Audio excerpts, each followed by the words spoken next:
Years. That is the sentence a jury has recommended for a former Chesapeake security guard convicted of killing a 60-year-old man in 2017. And jurors convicted 23-year-old Jonathan Cromwell of second-degree murder on Friday. His defense attorney says he plans to appeal. 10 on your side's Gina Arevalo continues our coverage from the Wavy Newsroom with reaction from both sides. Gina.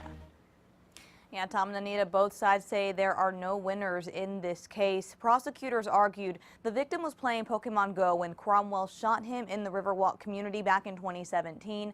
Cromwell's attorney argued he only fired the gun in self-defense after he claims the victim used his vehicle as a weapon.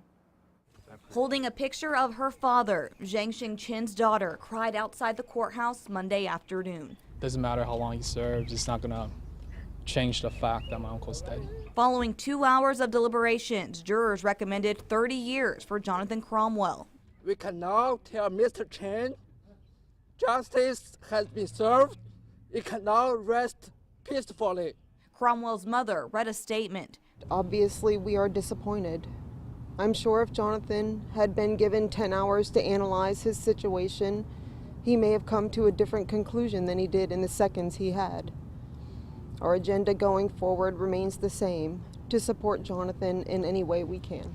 The Commonwealth attorney believes a surveillance video that captured audio of the shooting and the physical evidence prove their case. The position of the vehicle and the wheels of the vehicle and the fact that Mr. Chen's foot was on the brake.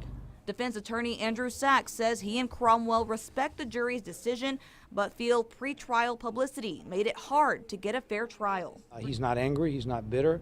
He was hopeful it would be different, but we're going to fight very hard to get that sentence reduced, modified. If it doesn't happen in the trial court, we're going to file an appeal. Formal sentencing by a judge is set for June. Doesn't matter how this jury goes or how the sentencing would be, nothing will bring him back. I mean, not just my family, I think both families lost a lot. It's important to point out the jury's decision today is just a recommendation. The judge could decide to add to or reduce the sentence after reviewing the case. The formal sentencing is again set for June 24th. Live in the newsroom tonight, Gina Arevalo, 10 on your side.